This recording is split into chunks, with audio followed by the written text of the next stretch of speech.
अथ 10वां अध्याय प्रारंभ। विभूति योग। श्री कृष्ण भगवान ने कहा, हे महाबाहो, और भी मेरे कल्याणकारक वचन सुनो। तुम पर मेरी अत्यंत प्रीति है, अतएव तुम्हारे कल्याण के लिए कहता हूँ। मेरी उत्पत्ति का हाल ना तो देवगण जानते हैं और ना ही महर्षि लोग।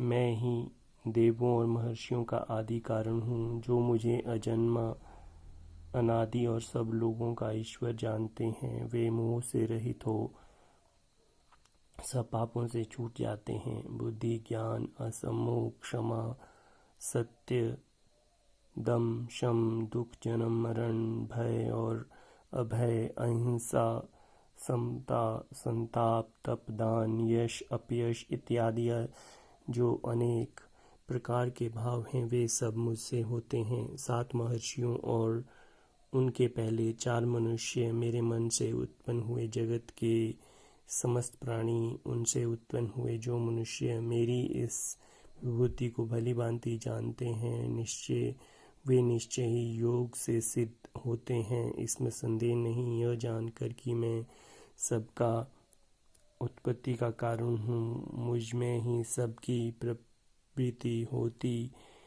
है। विवेकी पुरुष मेरी उपासना करते हैं। वे मुझी में अपने चित्त और प्राणों को लगाकर एक दूसरे को समझते हुए भजन करते हुए सदा संतुष्ट और सुखी रहते हैं। चित्त का समाधान करके प्रीतिपूर्वक भजन करने वालों को मैं ऐसी बुद्धि योग देता हूँ जिससे वे मुझे प्राप्त कर लेते हैं। उन पर अनुग्रह करके भी उनकी बुद्धि में स्थिर हो दिव्यमान ज्ञान से अज्ञान मूलक संसारी अंधकार का नाश करता हूँ। अर्जुन ने कहा, आप परम ब्रह्मा हो, परम धाम हो, परम पवित्र हो, अचल और दिव्य पुरुष हो, आदिदेव हो, अजन्मा हो, सन्यासी हो। तुमको सब ऋषि, देवर्षि, नारद सहित देवज्ञ और व्यास भी कह गए हैं। स्वयं तुम भी कह रहे हो। हे केशव, जो तुमने मुझ कहा है सो सब मैं सत्य मानता हूँ।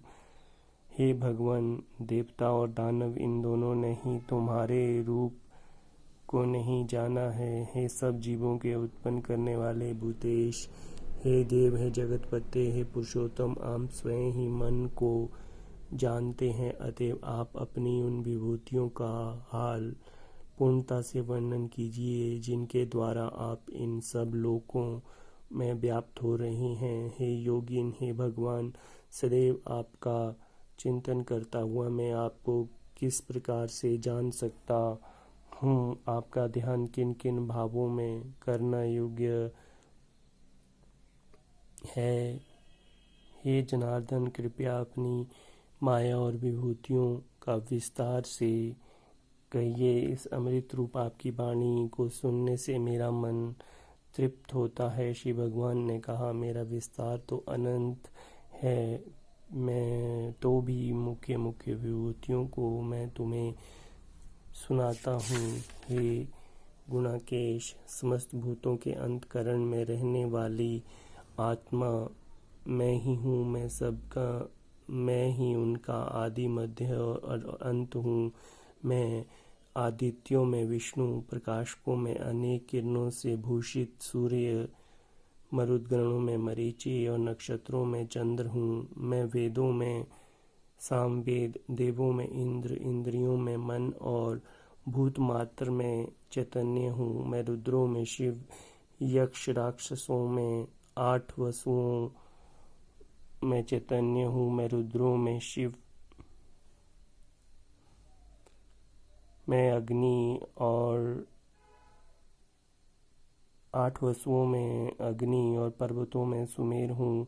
हे पार्थ, पुरोहितों में बृहस्पति, सेनापतियों में स्कंद, जलाशयों में समुद्र मैं ही हूँ। मैं महर्षियों में भृगु, वाणी में एक अक्षर ओंकार, यज्ञों में जप यज्ञ और स्थावरों में हिमालय हूँ। मैं वृक्षों में पीपल, देवर्षियों में नारद, गंधर्वों में चित्ररथ, सिद्धों में कपिल मुनि, वेदों में अमृत से उत्पन्न उच्चैश्रवा, गजेंद्रों में ऐरावत और मनुष्यों में राजा हूँ। शस्त्रों में वज्र, गौओं में कामधेनु, प्रजा की उत्पत्ति करने वालों में कामदेव और सर्पों में वासुकी मैं ही हूँ। नागों में शेषनाग, जलचरों में वरुण, पितरों में अर्यमा और शासन करने वालों में यम मैं ही हूँ।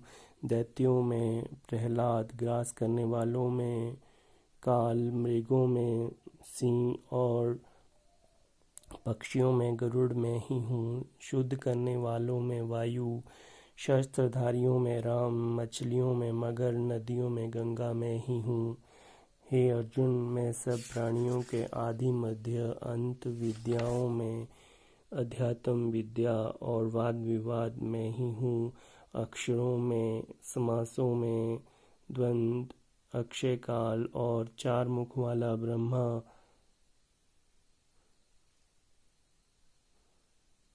मैं ही हूँ। सब में रहने वाली मृत्यु, भविष्य में होने वाले पदार्थों की उत्पत्ति, स्त्रियों की कीर्ति, लक्ष्मी, वाणी, स्मृति, मेधा, धृति, क्षमा मैं ही हूँ। साम, वेद, भृत, साम छंदों में गायत्री, मास में मार्गशीर्ष, ऋतुओं में बसंत मैं ही हूँ। छलियों में जुआ, तपस्वियों में तेज, जय, उद्योग और सात्विकों में सत्य मैं ही हूँ। यादवों में वासुदेव, पांडवों में अर्जुन, मुनियों में व्यास, कवियों में शुक्र मैं ही हूँ। दमन करने वालों में दंड, जय चाहने वालों में नीति, गुह्य पदार्थों में मीन, ज्ञानियों में ज्ञान मैं ही हूँ। हे अर्जुन, भूत मात्र का जो बीज है वह मैं ही हूँ। मेरे अतिरिक्त चराचर भूत कुछ भी नहीं है। हे परंतु मेरी दिव्य विभूतियों का अंत नहीं है। यह विभूतियों का विस्तार मैंने संक्षेप में कहा है। जो जो वस्तु ऐश्वर्यवान, शोभायमान और यशमान है, उन्हें मेरे तेज के अंश से ही उत्पन्न हुआ जानो। अथवा हे अर्जुन, इस ज्ञान से तुमको क्या प्रयोजन? यही जान लो कि मैं अपने एक ही अंश से इस संपूर्ण जगत में व्यापक हूँ। इति श्रीमद्भगवद्गीतासु उपनिषत्सु ब्रह्म विद्या योग शास्त्रे श्री कृष्ण अर्जुन संवाद योगो नाम 10वां अध्याय समाप्त। 10वें अध्याय का महात्म्य प्रारंभ। श्री नारायण जी बोले, हे लक्ष्मी, अब 10वें अध्याय का महात्म्य कहता हूँ। तू श्रवण कर। एक समय कैलाश पर्वत पर शिव, पार्वती और हम बैठे थे। एक हंस मेरे दर्शन को आया। हंस ब्रह्मा का वाहन था। ब्रह्मलोक से मानसरोवर को जाता था। उस सरोवर में सुंदर कमल के फूल थे। एक कमल को लांघने लगा, उसकी परछाई पड़ी, वह हंस अचेतन काला हो गया, आकाश से गिरा। तब उसी समय उसी मार्ग में एक गण आया। हंस को गिरा देख कर गण ने कहा, हे स्वामीन, वह हंस आपके दर्शन को आया था, श्याम वर्ण होकर गिर पड़ा है।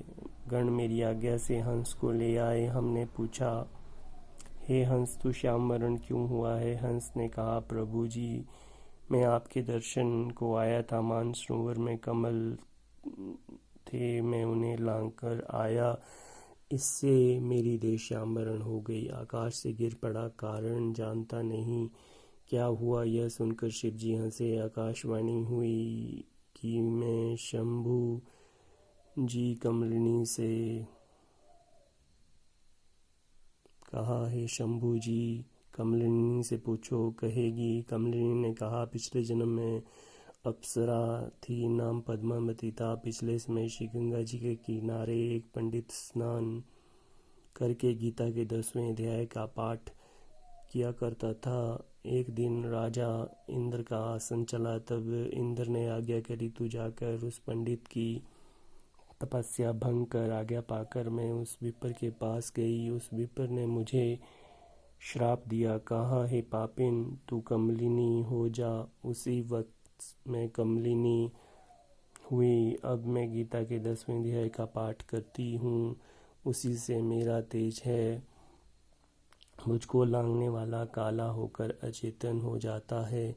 तब हंस ने कहा, कैसे मेरा काले से श्वेत वर्ण होवे और तू इस देह से छूटकर देव देही पावे। तब कमलिनी ने कहा, कोई गीता के 10वें अध्याय का पाठ सुनावे, तब उद्धार होगा। तब उस पंडित ने सरोवर में स्नान कर शालिग्राम का पूजन कर 10वें अध्याय का पाठ किया। उसे हंस और कमलिनी ने सुना। तब उनका उद्धार तत्काल भया। हंस श्वेत हुआ, कमलिनी देव कन्या हुई।